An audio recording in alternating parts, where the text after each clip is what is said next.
All right, this is my vlog for chapter 3 on the smartphone paradox.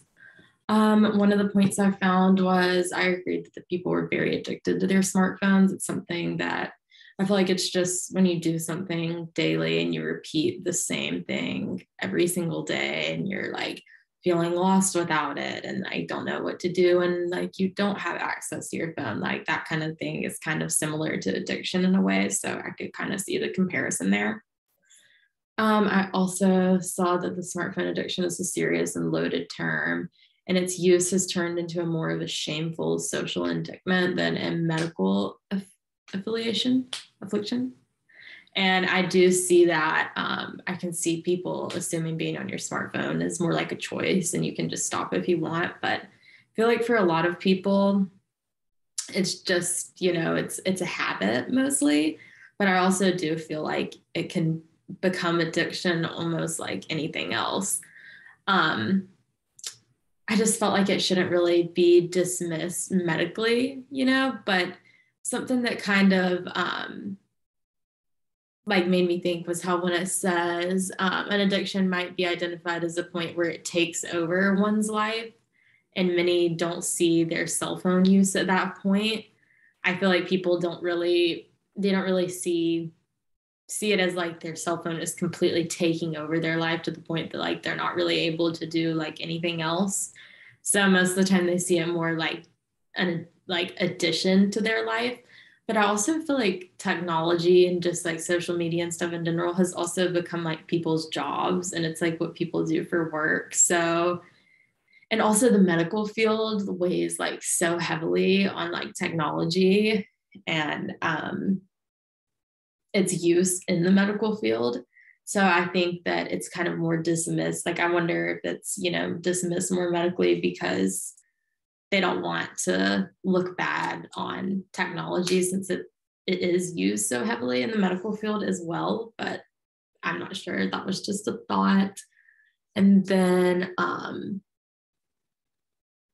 about where it takes over one's life. Yeah, I don't feel like many people see that it's completely like taking over your life, but I feel like there are people who it does, especially people who work for social media or like are influencers for a job. I feel like you're technically like your life is social media. You're constantly in the media and keeping up with what's going on. So I feel like it can definitely become an addiction.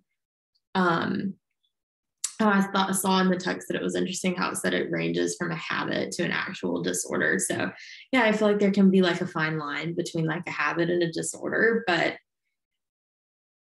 like I said, when you're, feeling like anxiety and like, these super like intense feelings of like, kind of like a freak out moment when you don't have your cell phone, then to me that kind of seems more like an addiction. I feel like it's one thing if you like have like a like panic moment, like if you accidentally left your phone in the store, and I'm like guilty of doing that. And I feel like I do that because it's such an expensive product and I don't really have the money to like buy another one. But I feel like some people rely on it as like their livelihood, like it's what they do to make their money. And for some people that is the case. So I thought that was interesting. The most extreme genre of behavior is addiction, and that was shown in the little pyramid chart in the text. And I thought that was really interesting to look at. I just thought it was a cool little fact that I didn't know before. Smartphone addiction has yet to be officially recognized by professionals as medical is recognized by professionals and medical associates.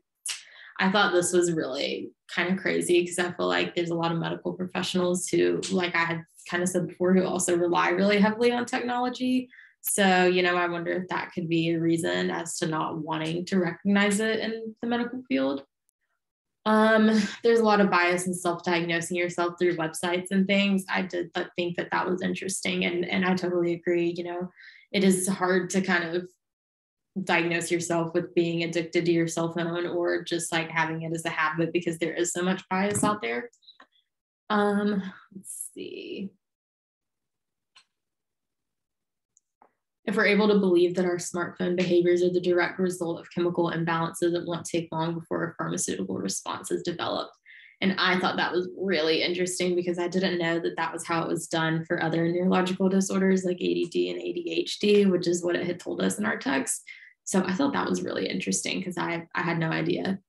And also I had never heard of phone psychosis. I've heard of psychosis, of course, but never phone psychosis. So I thought that was really interesting. And the smartphone dependency parallels psychotic episodes. And I thought that was really crazy because it kind of reminds me of like when like younger kids, get like an iPad or a cell phone or something like that taken, and they like have a total like freak out. It kind of like an episode like that. That's what that kind of reminds me of. Of course, I'm sure like, there's of course like much more psychotic episodes, but that's kind of what it reminded me of. And I thought the study that the Mayo Clinic did on carpal tunnel was really interesting, but also it was kind of what I would have guessed. We kind of already know like how carpal tunnel happens and what you can do to like prevent it and, that kind of thing. So it wasn't really like surprising to me. We know that like the repetitive use of the muscles over time deteriorate it, resulting in inflammation and a restriction of the nerve impulses. Another key feature of psychosis is sleep disorder, which also is incurred from smartphone dependency. And I feel like I not necessarily struggle with like psychosis, but definitely like being on my phone. And then I'm guilty of like going to bed like right after scrolling through my phone. And I know that that like isn't good for you at all, I've heard. So I should definitely try to get better at that. Studies show how smartphones are interrupting sleep patterns, which can lead to severe physical and mental health problems. So, and I saw that that can like really, I think it's said in the text about how that can kind of like affect your schoolwork and that kind of thing. And I feel like, that's pretty well known. Like if you stay up really late on your phone or watching TV, you're not going to be as engaged or as able to, pay attention as clearly and retain as much information as you could have if you would have went to sleep at a decent time or not have been up so late, having your mind running like that so late, because, then by the time you turn that stuff off and you're laying there in bed, you're tossing and turning for, a half an hour or so. And so it kind of makes sense. Let's see what else I had wrote. I said that I'm kind of guilty of that because I always sleep with my phone charging on my bedside table. And I feel like that's pretty common, especially in people my age. But yeah, it results in sleep difficulty, which can decrease academic performance in students, increase morning depletion in workers, and even lead to depression. So, and I think that there's a lot of people who aren't aware of that and the true consequences of being addicted to your smartphone. So, sleeping near your smartphone can mess up your cardiothoracic rhythm, making it harder to get rest. I thought that was really interesting.